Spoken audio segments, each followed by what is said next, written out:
Reforma da Previdência. O Jornal da Câmara começa a detalhar a proposta do governo Bolsonaro.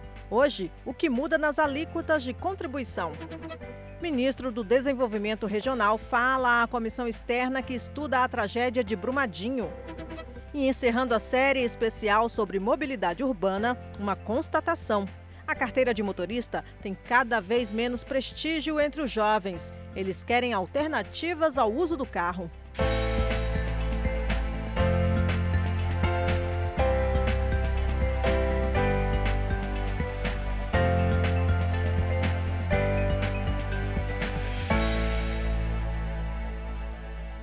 A reforma da Previdência é múltipla e com muitas consequências, mas o Jornal da Câmara explica. Saiba agora o que muda nas alíquotas de contribuição. Quanto você paga para a Previdência? Você sabe? Já parou para fazer essas contas? O governo está propondo mudanças nessas taxas. A reforma cria novas faixas de contribuição. Elas começam em 7,5%, mais baixa que a atual de 8%. A alíquota vai subindo para o que passar de determinado valor. Quanto mais alto o salário, mais alta é a contribuição. Para quem tem carteira assinada e contribui com mais que o teto do regime geral da Previdência, a alíquota vai ser, na prática, de 11,68%. Até aí, a tabela é igual para servidores públicos e para funcionários da iniciativa privada. Dali em diante, a tabela vale só para quem é servidor público. A alíquota máxima de contribuição vai ser de 22% sobre a parte do salário que passar dos R$ 39 mil, o teto do funcionalismo público. A alíquota efetiva para os servidores públicos vai ser de pouco mais de 16%. Ou seja, a proposta do governo é que pague mais quem tiver maiores salários. Não seria justo você nivelar uma pessoa que ganha razoavelmente bem, tem um bom salário, pagando a mesma coisa que um empregado, normalmente do ramo de prestação de serviços, onde os salários são mais baixos, pagar exatamente a mesma coisa. Não é justo. E depois usufruir lá na frente, quando for requerer a sua aposentadoria, de uma aposentadoria que até poderia ultrapassar o teto, mas vai ter esse limite. Por que no Brasil não se fala em taxar grandes heranças, grandes fortunas, taxar lucros e dividendos para reequilibrar o orçamento fiscal? Por que não se fala nisso? E acabar com o refis, o refinanciamento das grandes empresas, cobrar a dívida ativa. É lógico que os altos salários, entendeu, das carreiras de Estado, etc., pode pagar a alíquota maior. Mas dizer que com isso você está fazendo justiça fiscal não é verdadeiro. O ministro do Desenvolvimento Regional, Gustavo Canuto, participou de audiência pública na comissão externa da Câmara sobre o desastre de Brumadinho. O ministro falou sobre as ações que o governo vem realizando desde o dia do rompimento da barragem, em 25 de janeiro. E alertou sobre a possibilidade de que rejeitos de minério que contaminam o rio Paraopeba possam chegar ao rio São Francisco. A gente está tomando todas as ações, fiscalizando, monitorando o avanço da pluma. Operações já foram definidas na usina de Retiro Baixo para evitar que a passagem dessa lama, dessa pluma, vá para Três Marias.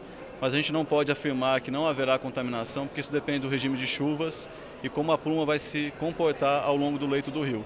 O ministro também destacou que estão sendo estudadas propostas para aumentar a segurança de barragens, que poderão ser apresentadas por medida provisória.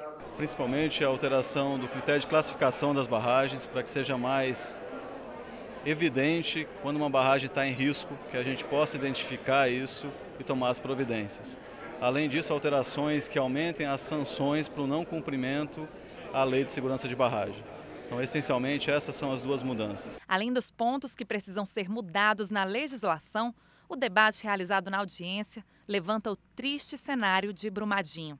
As buscas pelos desaparecidos continuam e as pessoas atingidas passam por dificuldades para reorganizar a vida na região. Essa comunidade toda ribeirinha está sem água, não só para os animais, mas está sem água para a sobrevivência, para o dia a dia. E que é importante, através do Ministério, a gente ter, via Codevasf, a perfuração de poços artesianos para que a gente possa ter o abastecimento garantido de água sem a contaminação da água do Rio Paraopebas. Essa é uma questão suprapartidária, é uma questão de interesse nacional, são vidas que estão sendo perdidas, é uma mortandade de ecossistemas, de animais, de plantações, das águas do nosso país. O Rio São Francisco ameaçado, né? A lama vai chegar no Rio São Francisco, como é que a gente vai ficar? Início de legislatura é período de lançamento de frentes parlamentares. Veja alguns exemplos dessa semana. A Frente Parlamentar Mista Ética contra a Corrupção foi lançada no final da manhã desta terça-feira. O colegiado reúne até o momento 220 deputados e 6 senadores de 24 partidos políticos. Eles apoiam um projeto apresentado pelo ministro Sérgio Moro. A presidente da frente, deputada Adriana Ventura, diz que a intenção não é dividir os parlamentares entre esquerda e direita, mas sim unir todos no combate à corrupção. Cada assinatura que eu coletei pessoalmente me trouxe muita alegria, porque o objetivo é unir todos os parlamentares nesta guerra contra a corrupção. Então isso independe de ideologia, estamos aqui para o bem do povo. Então, em nome do povo, a gente tem que lutar contra esse mal que assola o nosso país. Já a Frente Parlamentar pelo Livre Mercado, que até agora está com 60 deputados, vai defender as privatizações, a redução dos impostos e a reforma da Previdência. O presidente é o deputado Kim Kataguiri. O principal projeto hoje da frente é pautar a reforma previdenciária, levar em frente uma reforma que iguale deputados, senadores, juízes, promotores do resto da população, todos tenham exatamente o mesmo sistema previdenciário, independentemente de qual seja o seu cargo, se é público ou privado, e para que a gente consiga ajustar as contas públicas que hoje estão um absoluto caos, e o maior gargalo de dinheiro público que a gente tem hoje é basicamente o sistema previdenciário, que é injusto e fomenta a desigualdade. E também foi lançada a Frente Parlamentar Mista da cadeia produtiva da reciclagem, que conta com o apoio de 233 deputados e 7 senadores. O objetivo da frente é ampliar a reciclagem, que no Brasil está estagnada em 3% de tudo que poderia ser reaproveitado. Nós precisamos tirar esse material dos lixões, dos aterros, dos rios, dos mares e voltar para a cadeia produtiva, gerando outros produtos, gerando emprego, gerando renda, impactando menos no nosso meio ambiente, impactando menos na saúde dos brasileiros, porque hoje o Brasil gasta em torno de 1 bi e 300 milhões por ano para cuidar dos brasileiros que adoecem por causa da má gestão do resíduo sólido, e somando o passivo ambiental chega a 5,5 bilhões de reais por ano. Não somos da base do governo, mas também não somos oposição. Vamos avaliar as matérias, ver como o partido vai encaminhar essas matérias, e aí a bancada, por maioria, a gente vai conduzir os caminhos que vai tomar em cada assunto pertinente. Hoje a Previdência no Brasil é a maior distribuição de recursos do pobre para o rico. Não faz o menor sentido você ter, por exemplo, o cidadão comum, ele se aposenta num teto de R$ 5.800, enquanto servidores públicos como eu, e principalmente os mais bem aquinhoados, desembargadores, ministros, procuradores, deputados, se aposentem com R$ 35 mil. Então essa coisa está invertida. A gente precisa fazer com que a Previdência seja justa para os brasileiros, e por isso precisa urgentemente ser mudada. O déficit é muito grande, o Brasil não aguenta mais, e se nós não enfrentarmos essa questão, a gente corre o grande risco, inclusive, de que as pessoas não consigam receber as aposentadorias que têm direito. Ter e dirigir um carro vai deixando de ser uma meta para os jovens. A carteira de habilitação já não é mais tão cobiçada quanto antes. Veja na terceira e última reportagem da série sobre mobilidade urbana.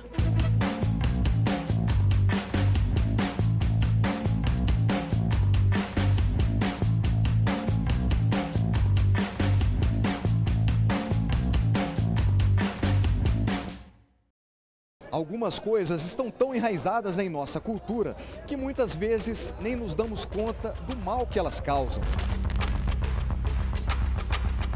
Há algumas décadas, por exemplo, fumar em locais fechados, como um restaurante, era uma coisa absolutamente comum. Mas com o tempo, as pessoas foram percebendo o mal que o cigarro provoca. Ele acabou sendo banido de locais fechados e hoje o número de fumantes só cai. E agora, os especialistas dizem que um novo vilão foi detectado: o automóvel.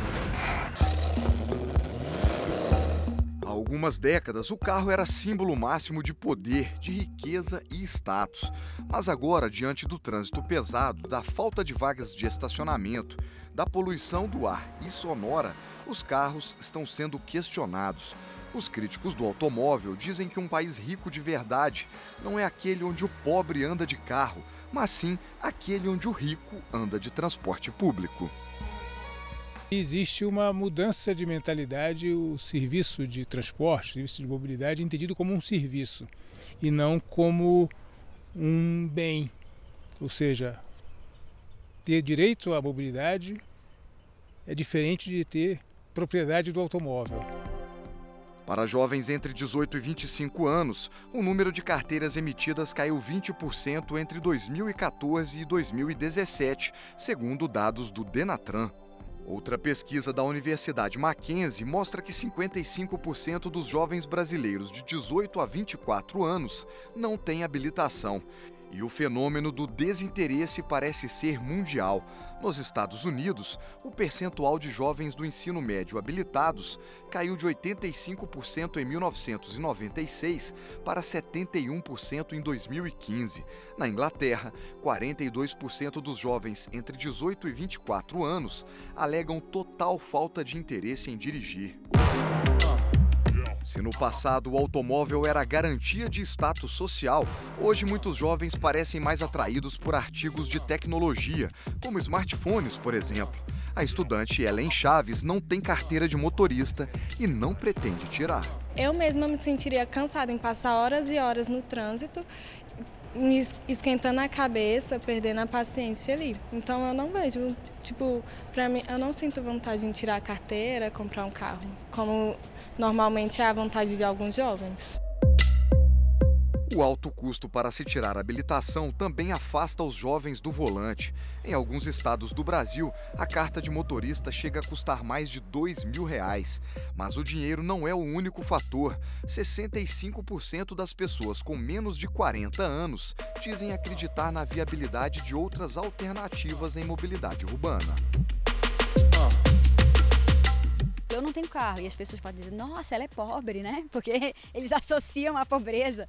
Não me interessa o que os outros pensam de mim. Aí é que está a questão. Quando a pessoa se incomoda muito com o que o outro fala, aí ela vai se importar no ter, né? Eu não me importo, eu quero ser, eu não quero ter, né? Então, eu acho que a mentalidade é que tem que mudar. Juliano Faria é gerente de concessionárias de carro. Ele afirma que muitas marcas já detectaram a falta de interesse dos jovens e diz que elas estão buscando novas estratégias. A ideia é agregar a juventude ao que há de mais tecnológico hoje. Então, carros que bebem menos, no caso, consomem menos, que poluem menos e que têm uma tecnologia avançada com conectividade, principalmente com a tecnologia de smartphones e internet, é um ponto a se pensar e que as montadoras estão levando em consideração para atrair esse público novamente. Outra tendência são os aplicativos de carona solidária, que também apresentam números expressivos de crescimento, se aproveitando dessas novas tendências de mobilidade. O alto índice de congestionamento, de acidente, isso pode potencializar o nível de estresse também do motorista. Então, enquanto você enquanto passageiro, você está menos sujeito a esse nível de estresse que o motorista está sujeito ali, porque ele está diretamente vivenciando esses conflitos no trânsito. Cenas como essa de trânsito parado são cada vez mais comuns. Os especialistas em mobilidade urbana são unânimes em dizer que é preciso repensar o modelo atual e investir em novos formatos. Dizem também que a população precisa entender que algumas alternativas, como os aplicativos de transporte e as bicicletas, podem ser soluções amigas. Avalie todas as possibilidades. faça as contas. Talvez o carro seja um peso na sua vida e você nem esteja se dando conta disso.